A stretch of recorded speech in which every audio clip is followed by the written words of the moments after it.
Good afternoon. Good afternoon. Well, so you all came for an hour's nap. Yeah, I get that. Yeah, my wife tells me to stop saying this, but I think I'm a boring person, so, you know, that's, she says, stop saying that. Well, and then she yawns. Oh, you know, there's a song, there's a line from a song, and it's a current song, well, relatively current, and it's, the musician's name is Big Daddy Weave. I don't know where he gets that name, but he has a very appropriate line. He says, to tell you my story is to tell you of him. And that's my story. It's very simple. My mother-in-law used to say, well, God looks after drunks and fools, so you have to choose which one you are. So I'll take the latter. And actually that'll make a little bit of sense in a little bit. My family all is in the Midwest. My great-grandfather, we'll start there, and see what I said? Take your nap. Yeah, it actually is relevant. He came from Canada, went to Utah, and then he went to North and South Dakota and Minnesota. And he was once named Mr. Aberdeen, South Dakota. You know, who knows? But he was actually a bishop for the United Methodist Church. Well, what was at that point the Methodist Church, and he was actually a circuit rider. So I don't know how he rode through 3 states, but he was responsible for Minnesota, North and South Dakota. And for those of you who haven't been out there, they're big. They're very big. And we always called him Grandpa Taylor. I met him once when he was in a nursing home on his 100th birthday. And I still remember that. He gave me these mints that were really awful. But I have 3 siblings. We grew up in small towns in Minnesota. One town which was about half the size of Rolling Green, literally, if you counted dogs and cats. And another town that was about 15,000. So, and we thought we were a big regional center, but you know how that is. Yeah, there you have it then.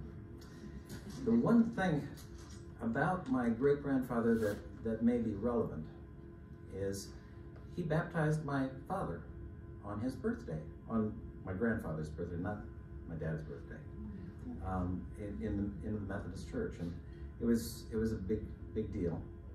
And keep that thought. I mentioned my family is mostly from Minnesota. We're Minnesota and South Dakota, and so we spent a lot of time between the two with cousins and such. I met Jesus at a Bible camp. We were originally sent to the camp when we were 12. My brother is a little older, 12 and 13. My dad was having open heart surgery at the Veterans Administration. And at that point, it was very experimental, and they thought he might die. He didn't. But they sent us there anyway. And I kept going back to camp because I liked it. And that's where I met Jesus. During my late high school years, starting at the age of 15, I started working as an orderly, nurse aide orderly in the local hospital. And unfortunately, I worked in part for my mother. They always called me Benson's kid. And she was a force. She was a force. She ran several departments in the hospital, and when she'd come, I'd duck. Either that or I'd walk up and give her a big smooch on the cheek, and she always hated it when I did that. A few years later, I went to Augustana College in Sioux Falls, South Dakota. I originally was pre-med, and I was doing okay, but I just didn't enjoy the sciences as I thought I would. So I ended up in the obvious things to major in, and so I have a major in German, and a major in history, and a minor in education. And I thought I was going to end up teaching German in a little high school somewhere in South Dakota. And I really didn't want to do that. So I actually spent a lot of time lost. I just was not sure what I was going to do.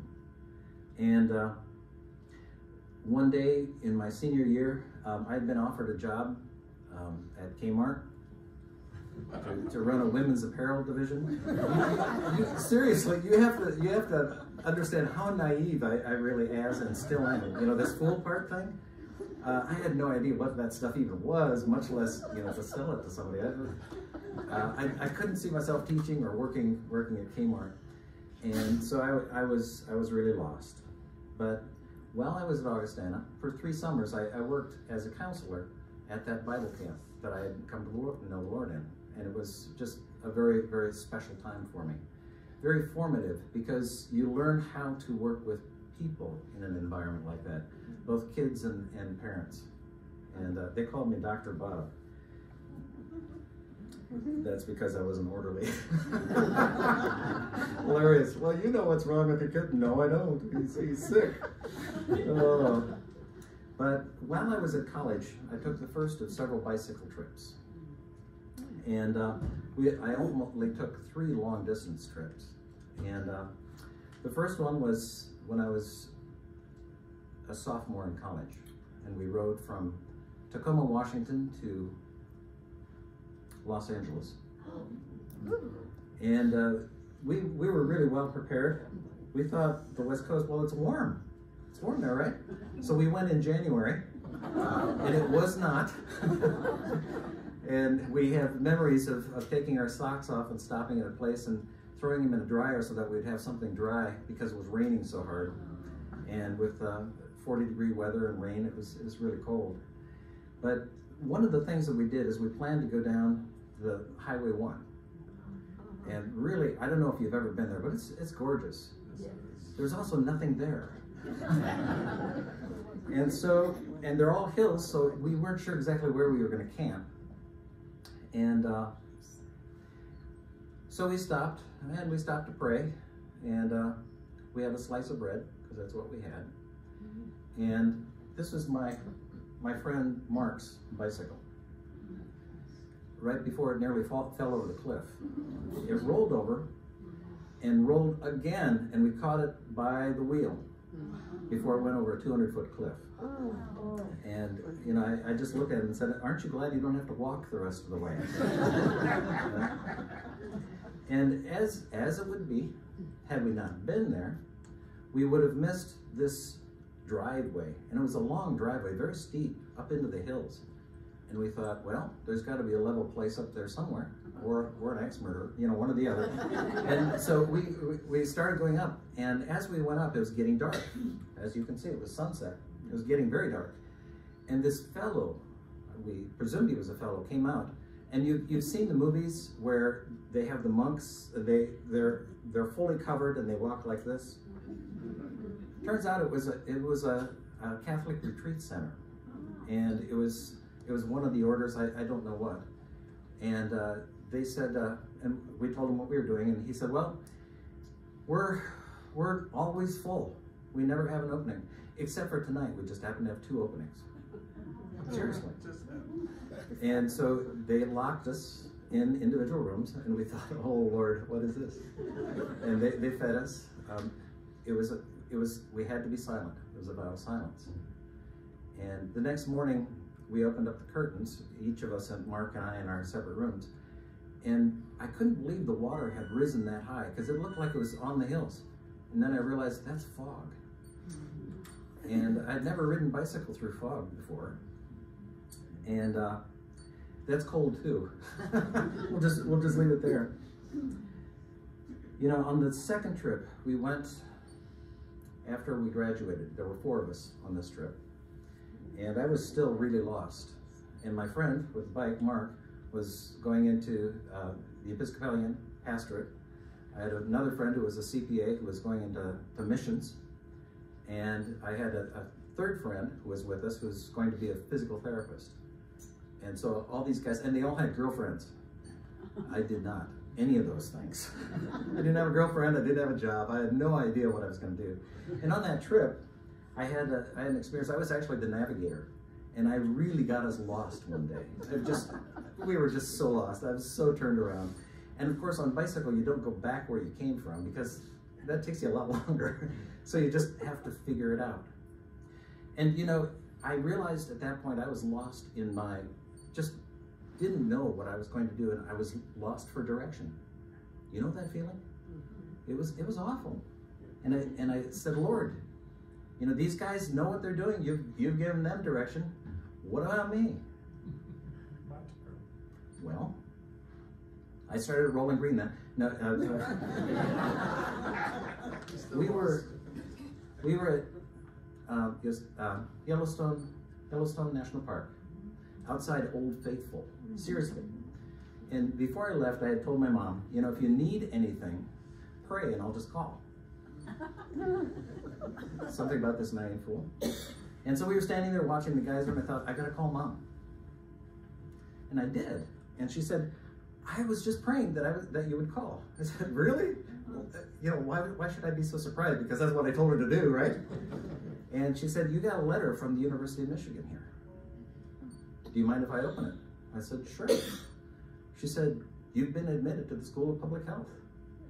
Really? Wow, direction. I was elated. A few days later, I realized I don't have any money. More to that story to come. And so when we lack direction, we wander for a while, but that's okay because God is with us even at that point in time. Down the road, I ran into a guy in a church, and he said, what are you doing this fall? I said, I'm going to University of Michigan. He said, huh, that's where I go. And then he said, do you have a place to stay? I said, no. He said, well, I just happen to have two. Do you want one? Sure. When I got home after this trip, it was about 3.5 months, we went from Ocean Shores, Washington to Virginia Beach, across the country. And I got home and I called the University of Michigan. I thought, I still don't have any money. So I called and I talked to the financial aid people. And I said, well, is there any package for me to help? Otherwise I can't come because I'm out of state. And they said, no. Okay, are there loans or grants or anything? Because I have no money. And I kept telling her that. And she said, no. And we went through a list of about 12 different things that I didn't have. It's like, and I thought, oh, how is this going to happen? And she said, oh, there is one other thing here. I have no idea what this is. It's called a traineeship. I said, well, what in the world is that? She said, well, let me look it up. She said, oh, here it is. Well, first of all, you get in-state tuition. Wow. And the federal government is paying all your tuition. Really? For a semester? No, she said for the whole 2 years. Wow. Grace of God. Grace of God. I had direction. The next summer was in between my first and second year, and I had to do something in the health field for somebody somewhere. And I had been planning on going overseas in small clinic management. I didn't know how I was going to get there, but that was my plan. And I ended up having to I went back to my alma mater at Augustana. I ran into the chaplain, and I told him just what I told you, and he said, how about nursing homes? Now, I'd been orderly in the hospital at that point for 6 years. I hated nursing homes with passion. And I thought, no way, you wouldn't catch me dead in one of those places, right?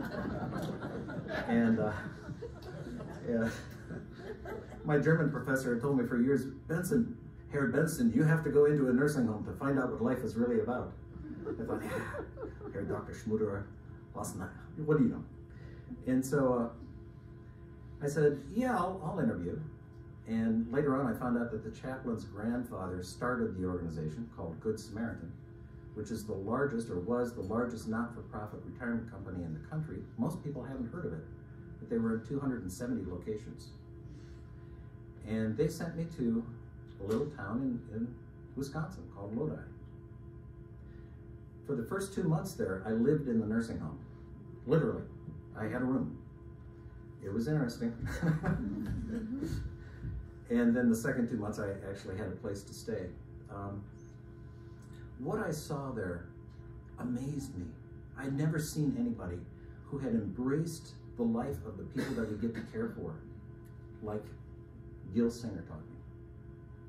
The way I met this administrator is I walked into the nursing home, and I walked by and said hello to the caretaker as he was mowing the lawn or whatever he was doing, and I I planned to go elsewhere, and so I had a three-piece suit on. Okay, this little town, 2,300 and three-piece suit, you know.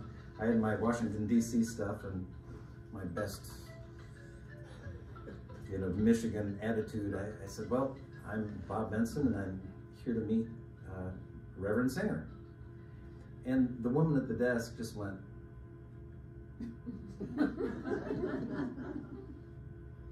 didn't say a word. Turned around, there was the caretaker. He was the administrator. What I learned from him, I will never forget. The kinds of things and his approach and his care. At that point, we had a school bus, and we would take nursing home residents on a school bus and take them picking strawberries and stuff. So it was a whole different world at that point in time.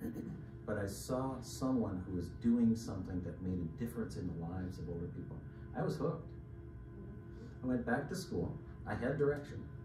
So I changed the direction of my master's and specialized in long-term care, gerontology. After I graduated, I was hired by Good Samaritan, and I went out to Colorado, where I trained for about 6 months. To do what I do, you have to have a license. So I can say I've got a license to do this. Well, so I finally got my placement. I passed my federal and state boards, and then my cousins lived out there. My aunt invited my brother, who was staying with me for a time, my brother and me, to go to Sunday lunch the week that we were going to be heading out. And we were going to go back to Minnesota, and then I was going to go on to Ohio, where I'd been placed. And I had this very little car. I mean, somebody called it a flea. I mean, it was that small. It was a little black car. And my brother and I were sitting in the front, and I had to pick up my cousins. Now my cousin, the short one, is 6'3", and she's about that wide. And she had her little sister who's about 6'5". So there's Dallas, and there's Jill, and then there's this other person. Who in the world is that? And she was the small one. She was only 5'8". So she had to sit between them, you know, just kind of, we used a shoehorn and got them all in the car. And I kept looking in the mirror and thinking, wow, she is really, really pretty. Yeah, look at those eyes. She's got to be looking at me. Well, of course she wasn't. So I met the woman who would become my wife over a Sunday lunch. 3 days later, we met one time. We had coffee together. She went to Wyoming. She was a travel nurse. And I went to Ohio. And we had a long-distance relationship.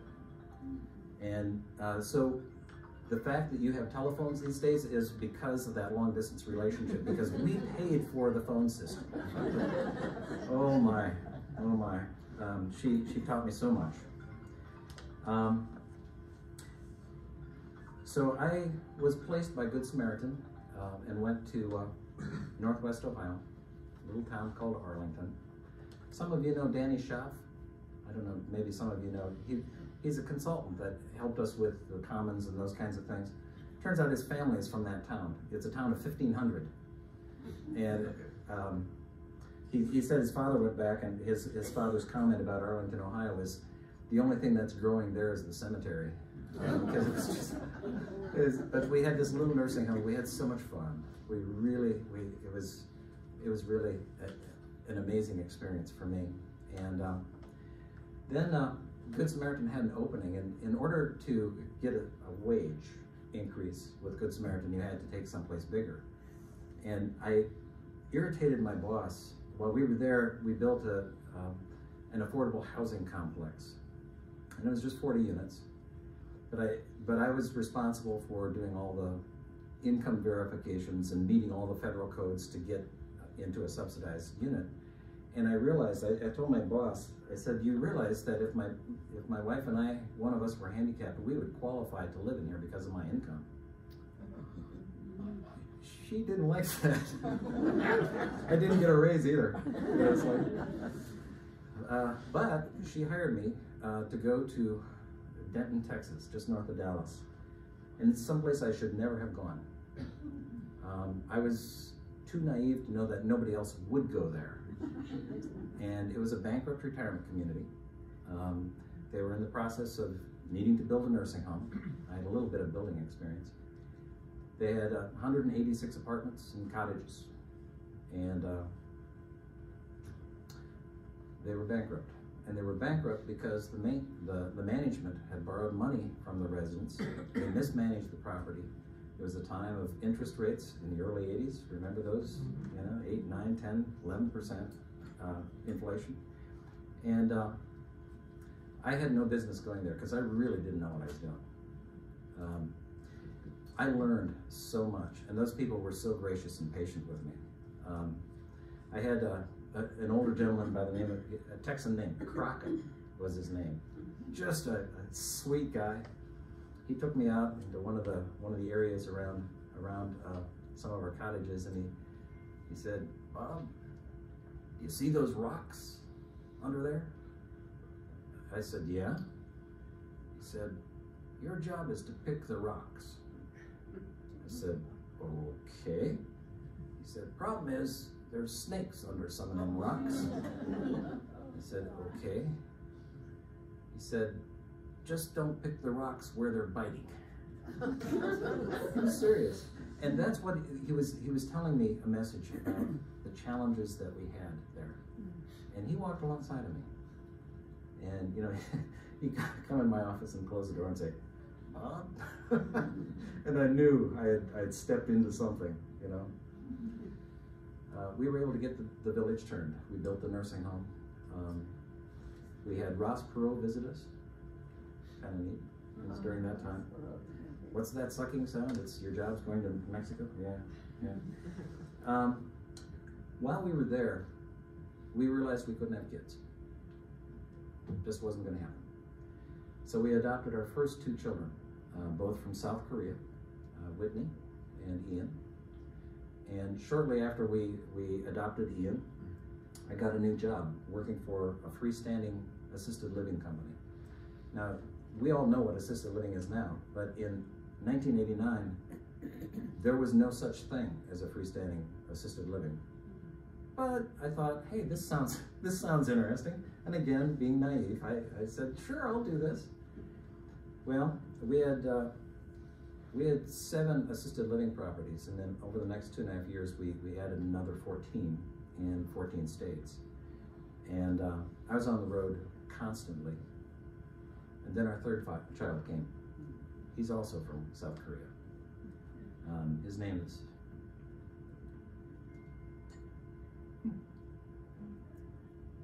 you know, I'd get verklempt, so just get used to it.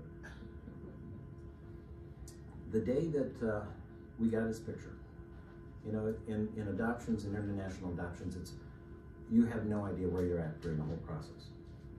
It's very long, and some of you have adopted, and you understand what I'm saying. Very, very long, tedious, expensive process. And we got a call. I have a picture for you. So cool.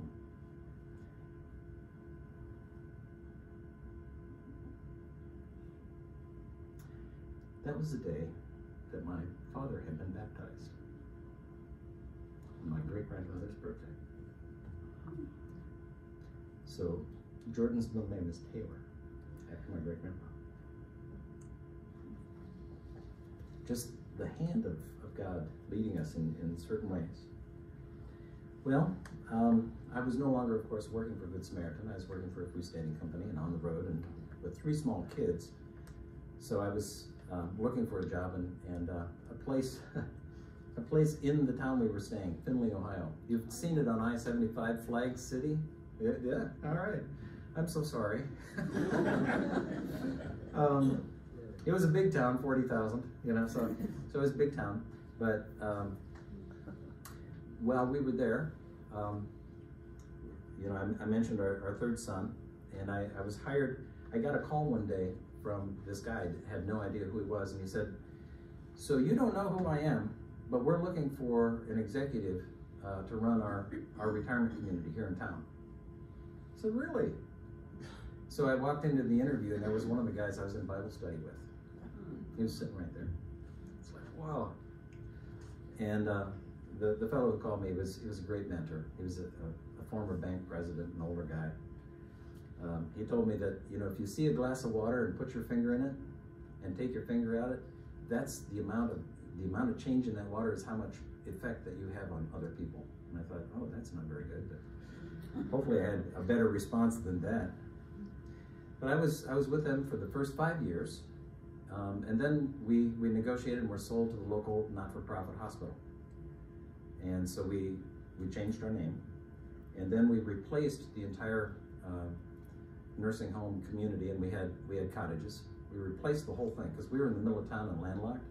So we bought 180 acres outside of town and replaced with a totally different type of life plan community than had been seen before. It was the first of its kind.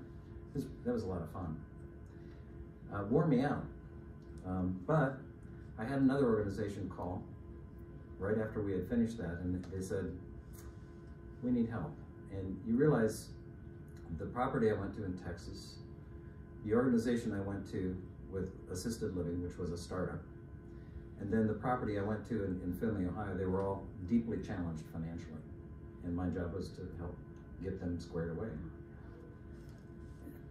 There was another one in Ohio that was seriously challenged. And it's a legacy property, meaning that it's probably one of the best known historical properties in the state of Ohio, and maybe in the country, because they helped form, you've heard me talk about Leading Age. It came out of that organization, at least in part. And so they invited me, so we went down there. And before we went, we decided to have a fourth adoption. Mm-hmm. And so something really interesting happened on, let's see, what was the date? Yes, July 1st of 1997. 3 things happened on that day that affected me. First, what was known as Weinbrenner Village was purchased by Blanchard Valley Health Association. That was July 1st. The second thing, Hong Kong was transferred from a British protectorate with a 99-year lease to China. And the third thing, my wife and I were in China adopting our 4th child. Now, you know, you've heard that the Chinese invented fireworks? Boy, we went to a celebration. We were the white people there, and there were hundreds of thousands of people in this large square. The amount and the noise and the sheer volume and beauty of the fireworks that we saw, they went on and on. We finally had to leave after about an hour, and they just kept going. It was an amazing thing. Unforgettable day. On the plane flying back into Hong Kong, this Brooke was sitting on my lap, and she was singing. She sang a lot. Of course, she had never heard English or seen a white person or seen a television. And the guy next to me was this very dignified Chinese man. He started laughing like crazy. He said, "You don't speak Chinese, do you?" I said, "No." He said, "Well, loosely translated, she's singing, 'I'm going in this big metal tube with these people I've never met before.' I don't know what's happening." Oh, she's an amazing girl, and she's a nurse now in Hawaii. After this property I went to in southwest Ohio was originally built by the Shakers in the early 1800s, and it was sold to Otterbein, the organization that bought it, a United Methodist organization. And it was the first time that I ran a retirement village that had its own cemetery. Now here I am, talking about cemeteries again. Mm-hmm. It was a not-for-profit cemetery, and what makes it interesting is there were a number of men who were in there who served in the Revolutionary Army during the Revolutionary War, and so it was just a place of great legacy and great honor. So I'm very thankful to have been there. After being there for about 5 years, we moved to Oklahoma. Obviously, I can't hold a job, and And we went to retirement village. It was 2008, 2009. We know what happened there, and so we had to work through some things. And they were going to be sold to another company, and they needed some help, and we helped them out. Probably the most memorable thing for me in Oklahoma. I loved Oklahoma because it reminded me of the people of home. Yay! Yeah. And there's something about the Midwestern spirit. However, the first week I was there, we had tornado sirens going off. There was a tornado that literally went over the building and took out 6 power poles in front of the place. So we didn't have power for about 5 days. The next week, the state survey team walked in, and they were training a federal survey team. And they were the most unpleasant survey team. Now, I've been through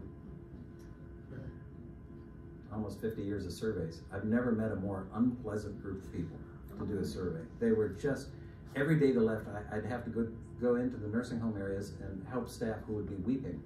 You know, they did this, they did this. The administrator came into my office. He said, they're asking me for the state operations manual. I don't know what that is. And I thought, we are in serious trouble. If you don't know that, that's kind of the basic thing that you look at for surveys. So on the last day, I went in and I talked with the team leader, and I said, you know, this is not how this should be. You know, yes, you're here. We have the same purpose here, to protect the lives and care of people. And she said, yeah, you're right. You're right. And about an hour later, they left. It was like, great, I was happy. Well, a couple of months later, I went to a leading age conference, and this is the first time I met the people, you know, my peers in Oklahoma.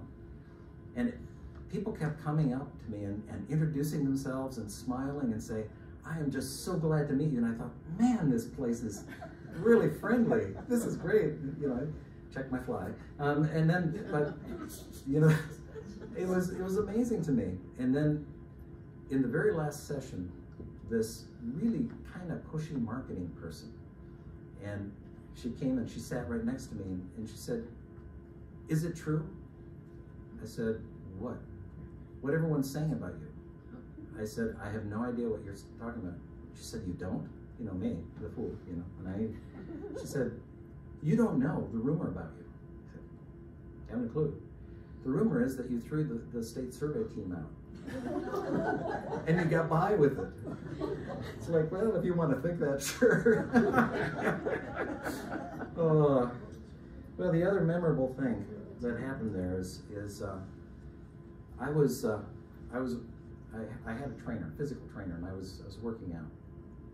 And I was working out without the trainer, and I was doing squats, you know, squats with a bar, and then after that I was doing calf extensions. And I broke my neck. But I didn't, you know, I heard the snap, and my hands went numb and all that, and so like a good person, I re-whacked the weights, and I went to the doctor the next day, and the doctor had an x-ray, and then when the doctor came in, she said, when she was still out of the room, she said, I'm coming into the room, I don't want you to turn and look at me. I said, okay. She came in, she pulled a chair up, she sat right down in front of me, and she said, well, yours is the first broken neck I've seen today. It's like, okay, well, so I was in a brace for the next 7 weeks, you know, one of those. It wasn't a halo. They couldn't get a halo on me, you know. But I was on heavy duty drugs because it was painful. And actually, for the next almost 2 years, I couldn't lift over more than 5 pounds. Now you realize that I was pressing over 300 pounds. So it's from that kind of weight. They said, don't lift a milk jug. And they said, your neck will never, the part that broke off will never reconnect. And so, good luck, see you later. And here are drugs. And we have a lot of abuse of medications and alcohol in my family. Serious abuse. Sister, brother, father, grandfather, uncle, serious abuse. So I did not take, I used ibuprofen. Now I'm paying for it now. I killed my kidneys. Huh? when I talked with the surgeon and he looked at my x-rays and all that stuff, he said, you were a millimeter from being paralyzed from the neck down for the rest of your life. He said, the bones will never grow back. Well, we moved to Cincinnati. That's where our kids still were. You know, DeMar, the safety for the Buffalo Bills, who was hurt at the game with the Bengals. Both of you know that. Okay. He was critically injured in a football game this last fall. And he went immediately to the University of Cincinnati because the healthcare there is so outstanding. And that's why we went, that's the other reason we went back. The doctor said, you're gonna have multiple surgeries. And go get care. So we left Oklahoma, and I went on really a short-term job with a friend by the name of Scott. And Scott and I had known each other for years. And he had some issues that he wanted to help. He had a couple of retirement communities, and one was in serious kimchi, so he asked me to come and help. And so I did that for a couple of years. And then I was done. I needed to get out of there. We made some decisions that I knew would be really, really unpopular, and they were. And I knew it was time that one of us had to go. And Scott and I sat down together, and I said, well, one of us has to go. And I said, I'm assuming it's not you. And, you know, he gave me his blessing. And so I went to Illinois. And there was the most challenging property that I've ever seen. They had 3 days of cash. And for those of you who are in business, normally in order to make payroll, you need at least 3 months of cash. We had 3 days. And we had to fix all kinds of issues, and I was worn out. It was in a town that is a Superfund state, you know, for cleanup. You couldn't drink the water. It was across from Vincennes, Indiana. Not that that makes any difference. So my wife and I decided, you know, I went there for 6 months and stayed for 13. And you know, we thought, you know, if you stay much longer, you're gonna be here, and it's not a place we wanted to be. And so I hired my replacement, and being a really smart guy, you know, masters and all this smart stuff, I hired my replacement without having a job. And so I spent the next 6 months off. And I spent the time looking for jobs. And one of the things I did is started writing a paper. I just asked the question, I wonder what the Bible says about aging. And I think most of you know that ended up being a book. That's where it started, right there. I didn't plan on writing a book, but that's how it started. So I got a call from a friend of mine who said, why don't you try Life Care Services? They have a place in Indianapolis, and we thought we'd like to go there. So I called them up, and they said, well, that's already filled. How about Greenville, South Carolina? And I went like this to my wife, how about Greenville? And she went, yes. Because when I was with that assisted living company, I used to come through here all the time. We had a property in Anderson. It's no longer there, but it shows you how well I ran it. But we had always wanted to get down here, and so we came down. I came down to interview with a fellow from Life Care Services by the name of Brett Logan, and he's one of the senior vice presidents. We had a long talk, and on the way back to the airport, he said, do you know Scott from this place in Cincinnati? I said, yeah. He said, what kind of reference do you think he'll give you? I said, well, you'll have to ask him. It's like I thought, oh, there goes the job. We had to do some really tough stuff. He said, he was in my wedding. Wow. And I'm playing golf with him next weekend. I thought, oh, good heavens. Scott gave me an outstanding reference. And they hired me. And then one of the board members, when I interviewed here, asked me if I liked Apple or Android products. I said Android at the time. He said, you're hired. I thought, Okay. So on May 19th, I will celebrate my 9th anniversary of being at Bowling Green Village. We have 4 children. We have 4 granddaughters and a grandson on the way in June, and we're very much excited. We wanted to come to Greenville for the last 25 years, and we are so grateful to be here, and we're going to be remaining here. And that's our plan, because I know that we can create trouble for all kinds of people. And you know, for me, it's been an honor to serve these many years in so many different capacities, and through so many different challenges. You know, it's hard to imagine the kinds of things that we've helped organizations and people get through together, and I'm so honored that I've been able to do that. You know, I started out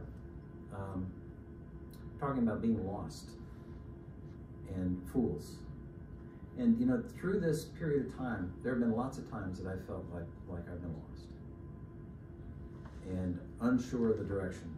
But now when I look back, and you know, this little exercise has helped me look back and see just the leading of God through each one of these steps, as hard as they were, and God had shown his faithfulness through that. Now there's one other piece to it. You know those bicycle trips? Each night we would stop and we'd knock on doors. Hey, can we pitch our tent in our backyard? We were traveling from, well, across the country to share the gospel.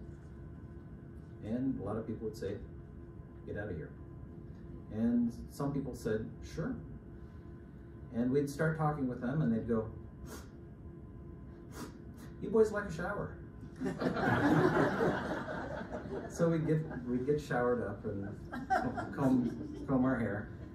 And then they'd say, hey, supper's on the table. Why don't you join us? Wow, so nice.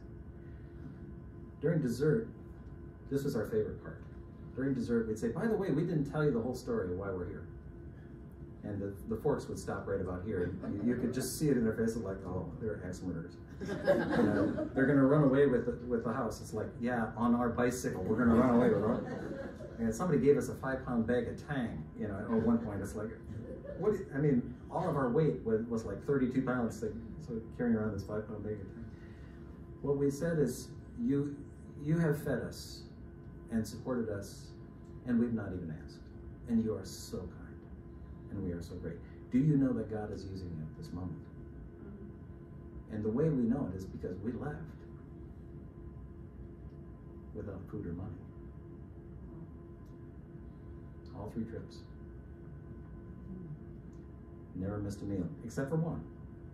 And that was a meal that we asked to miss because of the experience we had on the road. And we thought, Lord. So, one of the things that I'm hoping to write in the future is a book called Fools Like Us. I've been naive and a bit of a fool my entire life, and God has been gracious to draw me along, and you have been gracious with me. So, even when we're feeling lost or alone, God never left. He never leaves us. He's faithful even to a fool like me.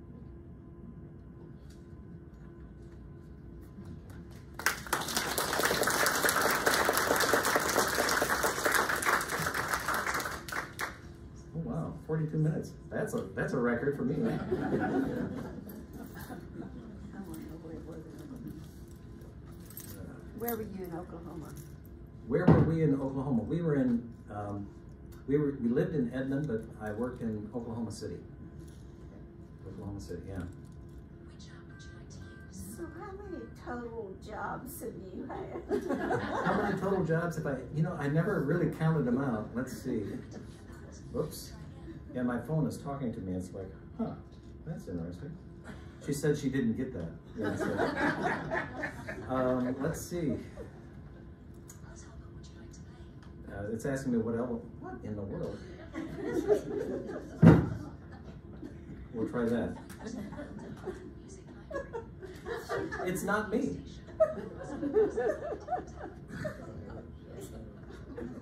It's my watch.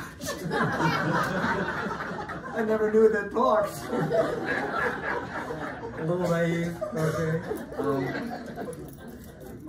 You know, I worked for Good Samaritan for about 9 years, and I was in 3 locations. I worked for Evergreen Management, and I really worked out of a closet in my house. Seriously, it was a great closet. It was supposed to be a walk-in closet. The ceilings were about this high, and they went. You've seen those where they go down like that. And it was wallpapered in orange wallpaper with orange shag rug. And it had a window about this big in it, and I was glad to be traveling. I don't know, maybe 8 or 10, but I would go someplace and somebody would invite me to go somewhere else for a reason, and it was always time. It was always time. But I'm grateful. I'm really grateful. And how many states? How many states? Let's see. Colorado, Ohio. How many times can I count Ohio?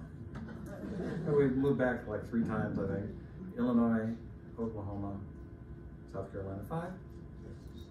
Texas, yeah, 6. Yeah, see, you know better than I do how many where I've been. You know, I'm not sure what I'm doing, but I'm making a lot of racket.